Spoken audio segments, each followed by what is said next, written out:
Olá, pessoal do nono ano, professor Esquilace, tudo bem?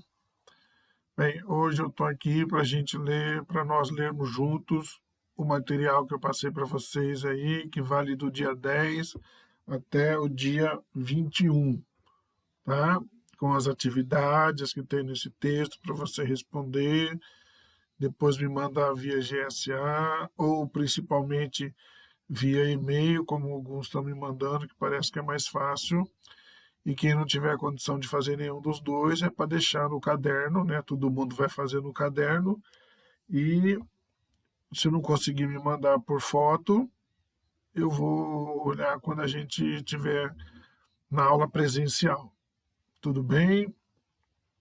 Lembrando que o meu e-mail é esse que está aqui indicado para me mandar a imagem das atividades feitas, certo? Então vamos lá, gente.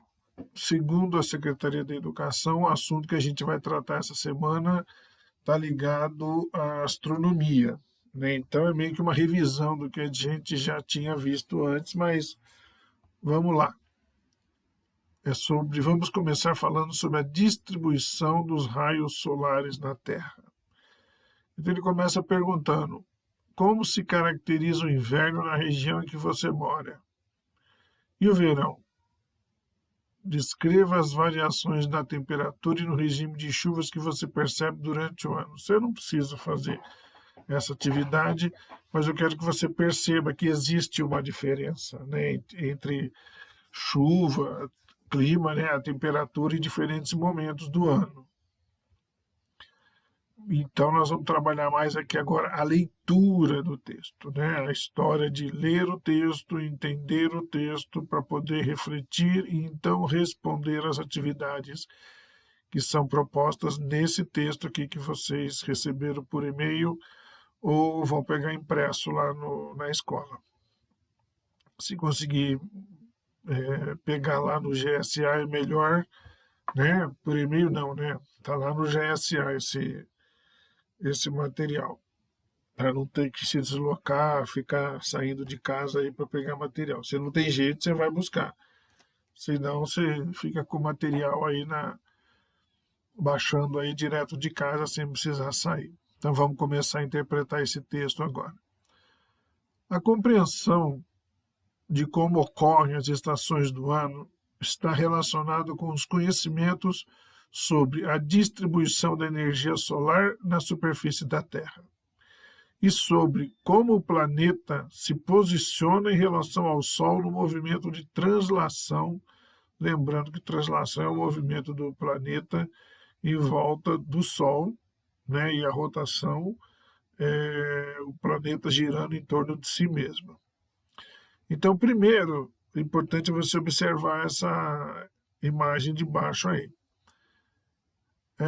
Então, a gente observa como se dá a distribuição da energia solar no planeta e como ela interfere no aquecimento desigual dos continentes, da atmosfera e das águas dos oceanos.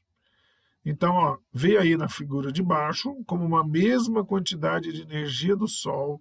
Então, esses pontos aqui, ó, 1, 2 e 3, só para saber, o Sol está desse lado, né? Ele está mandando o Sol, ele manda energia para todos os lados, para cima, para baixo, para o lado, né? Como ele é o Sol tem uma forma circular, né? Ele é redondo, ele emite energia para todos os cantos. Então você tem aqui pedaços dessa energia que chega aqui. O pedaço um, 2 e 3, mas é a mesma quantidade, tá vendo? É isso que ele quer dizer. O 3, o 2 e o 1 estão recebendo a mesma quantidade de energia, só que são em lugares diferentes, são em superfícies com extensões bem diferentes. Então, na região mais próxima à linha do Equador, que está ali em roxo, o Equador, lembrando que é uma linha imaginária que separa o planeta entre hemisfério norte e hemisfério sul. Então, a extensão de superfície que é atingida, que está indicada aí pelo comprimento da linha vermelha número 1, ela recebe a energia do Sol com um ângulo próximo a 90 graus. Agora, entre o Trópico de Câncer e o Círculo Polar Ártico, que é a região verde, que também tem a mesma região lá embaixo, né, que é entre o Trópico de Capricórnio e o Círculo Polar Antártico, mas a gente está tratando do hemisfério norte, né? Então, que é essa região verde. O comprimento da linha vermelha, que é a extensão da superfície, ela é maior que a da região anterior. Então, é maior do que lá próximo do Equador. Isso quer dizer que a quantidade de energia por unidade de área é menor aqui do que lá. Para entender melhor, vamos ver a última aí. No Círculo Polar Ártico, que está em laranja, a extensão da superfície atingida por determinada quantidade de energia é muito maior do que nos dois casos anteriores. Então aqui você percebe bem, ó, olha esse vermelho como está maior do que o vermelho do 2 e o vermelho do 1. Então logo, a superfície dessa região aí, a 3, ela vai receber menos calor e luz do que a mesma extensão lá das regiões 2 e 1. Por quê? A mesma quantidade de energia ela está sendo distribuída numa área maior. A 2 está recebendo a mesma quantidade de energia, mas num ponto menor. E a 1 é menor ainda.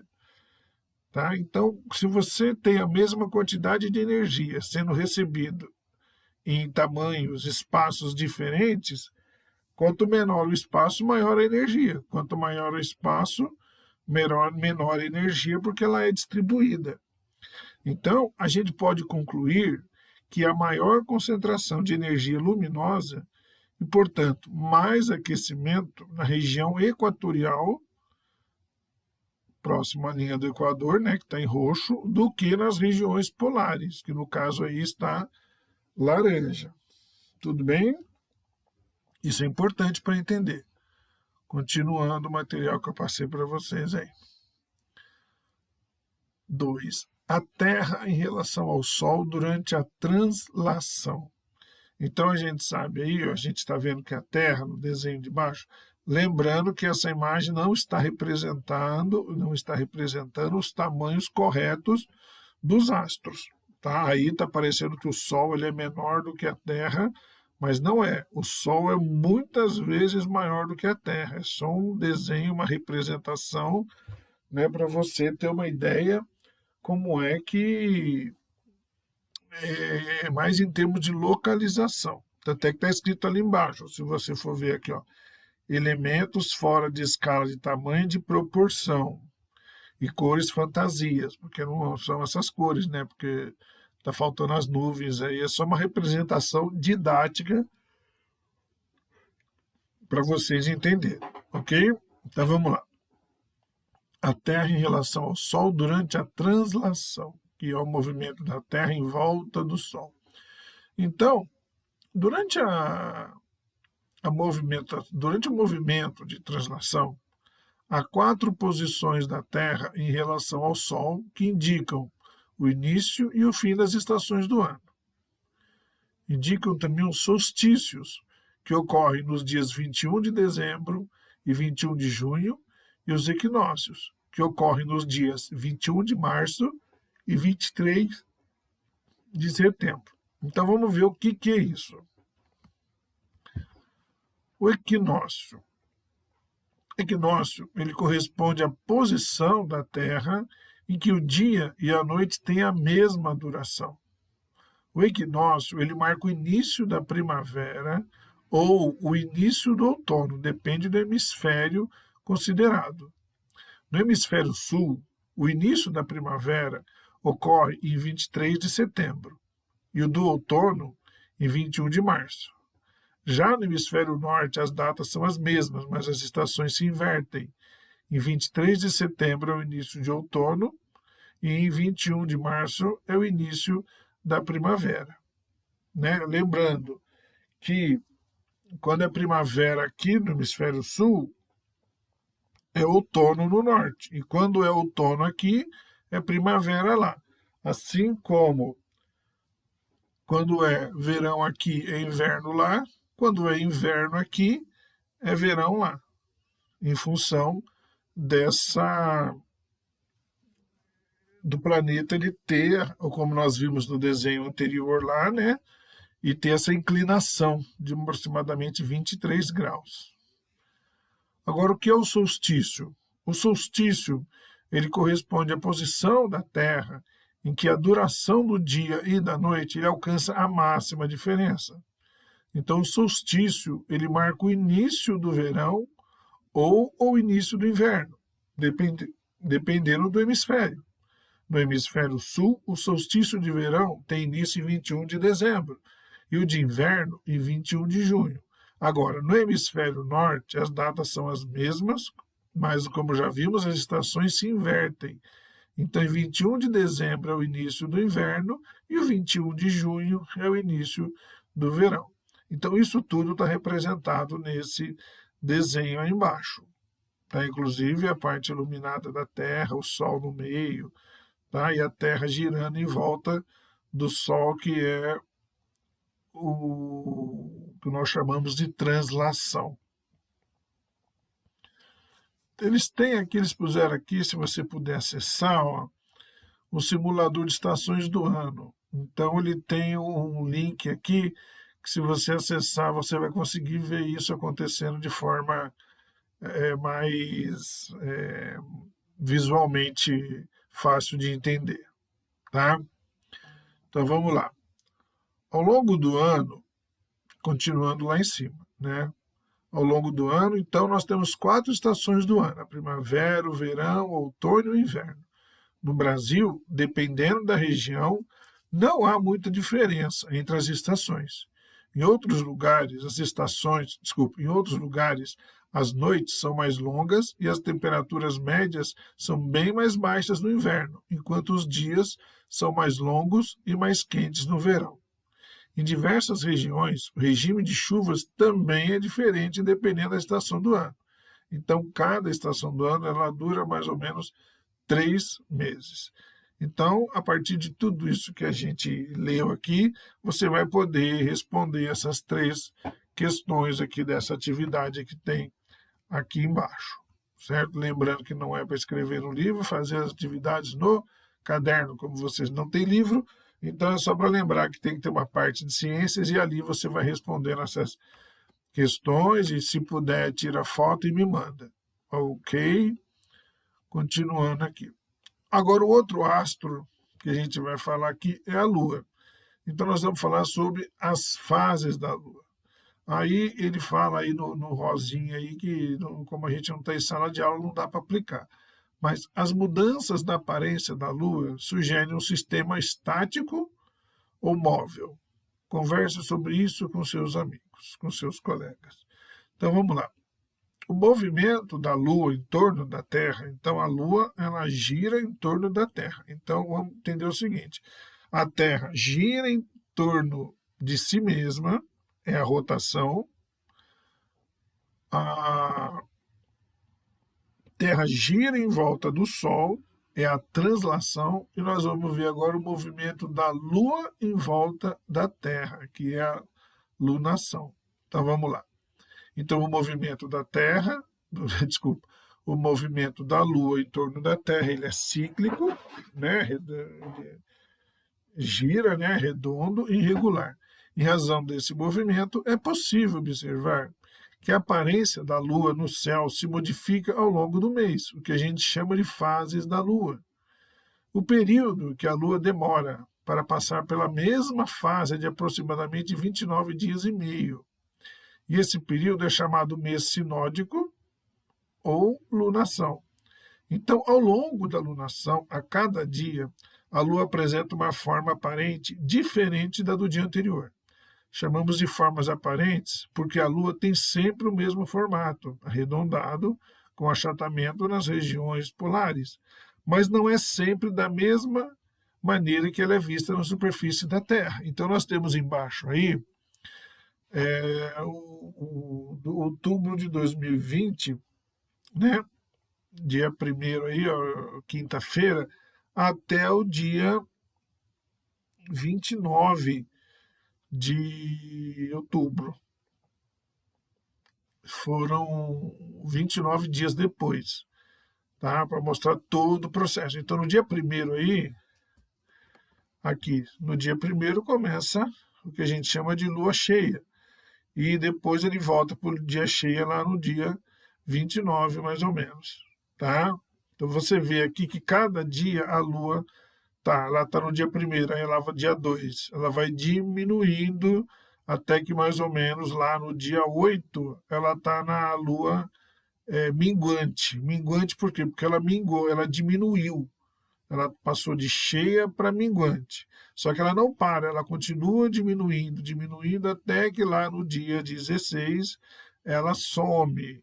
Some por quê? Tudo isso, gente, está relacionado à lua ser iluminada pelo sol, tá? Ah, mas é de noite, professor. Sim, é de noite, você não vê o sol, mas a lua está recebendo a luz do sol porque o sol está atrás da Terra e o sol é muitas vezes maior do que a Terra. Então, no dia 16 é a lua nova, porque a gente não vê e ela está lá. Você não está vendo porque ela não está sendo iluminada.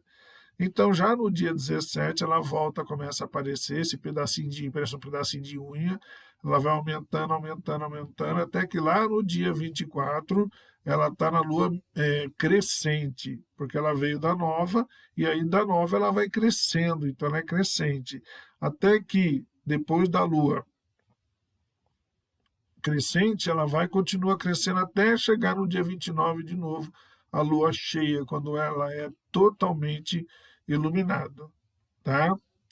Então vamos lá. O texto aí. O lado da lua voltado para o sol está sempre iluminado, conforme eu falei já.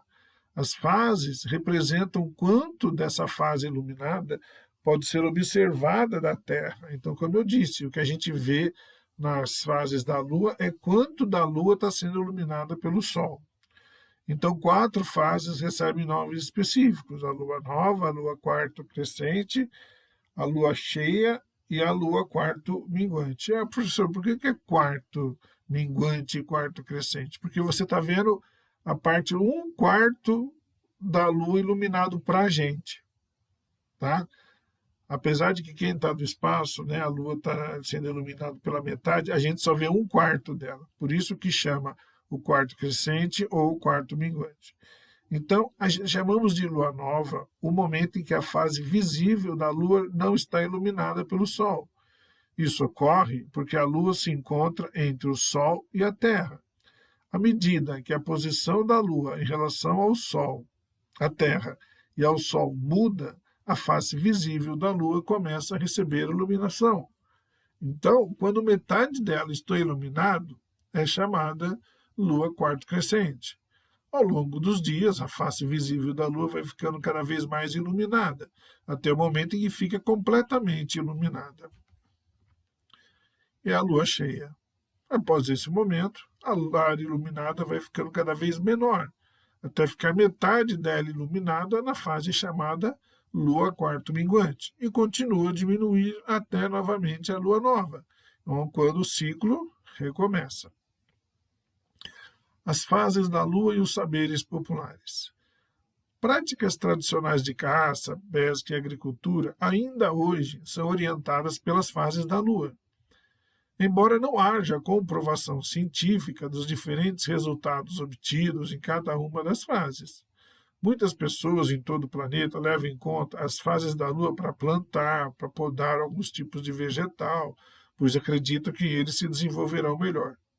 Alguns povos indígenas brasileiros, eles se baseiam nas fases da Lua para determinar as melhores épocas para plantio e colheita, corte de madeira e pesca.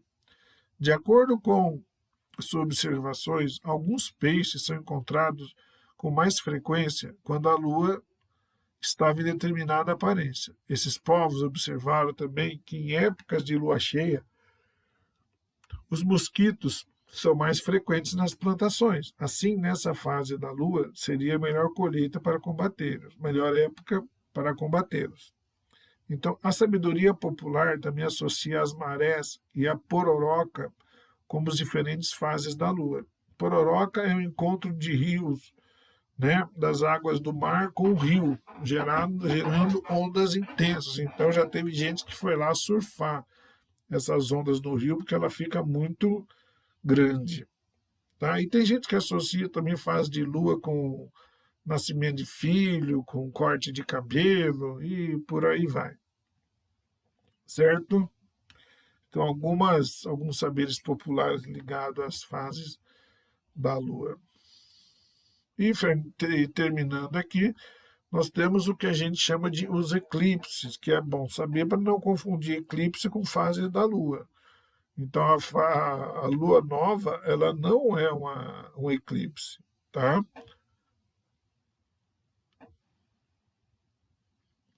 Então, os eclipses são eventos astronômicos em que um corpo celeste é encoberto total ou parcialmente pela sombra de outro corpo celeste. O sistema Sol, Terra e Lua pode produzir dois tipos de eclipse, o solar e o lunar. Então aqui o eclipse ele envolve um corpo celeste fica na frente do outro e aí sim ocorre o eclipse. Primeiro, o eclipse solar. Quando que o eclipse solar ocorre? Quando a Lua está posicionada entre o Sol e a Terra. Então, nessa posição, a Lua projeta sua sombra sobre a Terra. Então, nós temos o Sol aqui, mandando luz para todos os lados e aqui em direção à Terra. Então, a Lua ela fica bem aqui, olha a Lua aqui, na frente. Tá? Então, quando a luz do Sol vem e bate na parte de trás da Lua, ela faz uma sombra aqui na Terra. Repara que não é em todo o planeta. Quando tem eclipse solar, não é o planeta inteiro que vai ver. Alguns lugares vão ver o eclipse total, outros vão ver o eclipse parcial, né? E outros nem vai ter eclipse, certo? Então, quando eu tenho um eclipse, não é no mundo inteiro, depende do local onde vai projetar a sombra da Lua na Terra que está na frente e você não vê o Sol. Então, ó, nós temos aqui o Sol, Lua, Terra. Então, quem está nesse pontinho aqui vê a Lua entrando na frente do Sol. Então, esse é o eclipse lunar. Agora, o eclipse solar. Agora, o eclipse lunar. Um eclipse lunar ele ocorre quando a Terra está entre o Sol e a Lua.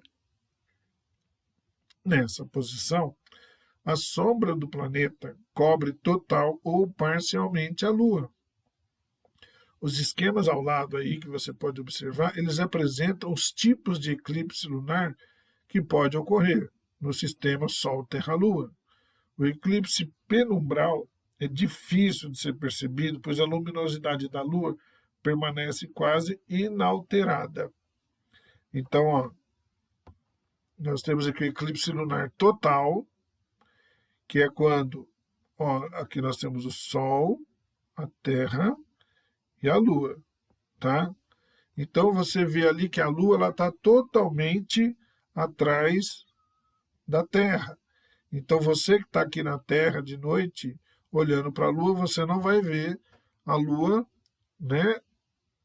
Porque ela vai estar entrando na sombra que a Terra faz sobre ela. Embaixo nós temos o eclipse parcial, onde parte da Lua ela vai passar por essa umbra, que é a parte bem escura, tá? Porque nós temos aqui, pela luminosidade do Sol, nós temos uma parte bem escura que forma um cone aqui, e tem essa parte maior, que aqui é a penumbra e aqui é a umbra, tá? Então, aqui nós temos o planeta inteiro, desculpa, o satélite, a Lua inteira atrás da Terra. Nesse desenho no meio, você vê parte da Lua sendo coberta pela umbra e o último que ele chama, né, que é o nome eclipse lunar penumbral, a Lua ele passa só pela penumbra, mas às vezes é muito fraco e você nem percebe que está tendo esse eclipse, certo? Agora, gente, baseado no que a gente leu, ler, interpretar a pergunta que está sendo feita para poder responder. Essa 3 aí que está em azul eu tirei porque não valia a pena, tá bom? Então é isso, gente. Então, boa leitura, né? Ler de novo para poder responder aquelas atividades antes e essas últimas aqui, tá bom? Um abraço para vocês e até mais.